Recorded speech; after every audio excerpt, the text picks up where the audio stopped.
తెలంగాణ రాష్ట్రంలో ఇంతవరకు ఫిబ్రవరి వచ్చిన తునికాకు సేకరణకి సంబంధించినటువంటి టెండర్లు పిలవలేదు. సీజన్ ఏమో దాటిపోతూ ఉంది. తునికాకు సేకరణ అనేటువంటిది మన రాష్ట్రంలో ఒక 5 లక్షల కుటుంబాల యొక్క ఉపాధికి సంబంధించినటువంటి అంశం. ఇది ఫారెస్ట్ డిపార్ట్మెంట్ వారు, ప్రభుత్వం చాలా తీవ్రమైనటువంటి నిర్లక్ష్యాన్ని ఈ విషయంలో కనబరుస్తున్నారు.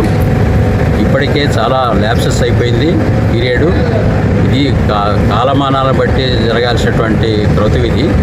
అట్లాంటి దాన్ని వాళ్ళు చాలా నిద్రమత్తులో ఉండి అసలు పట్టించుకోకపోవడం అనేటువంటిది ఈ ప్రభుత్వాన్ని మేము ఖండిస్తూ ఉన్నాం. ఈ రోజున బీసీసీఎఫ్ గారిని కలిసి తక్షణమే టెండర్లు పిలవాలని, ఆ రకంగా ప్రూనింగు ఇట్లాంటివన్నీ కూడా జనవరిలోనే జరగాల్సినవి ఇంతవరకు జరగలేదు. ఆ రకంగా ఈల్డ్ దెబ్బతింటుంది, మాకు ఉపాధి పోద్ది.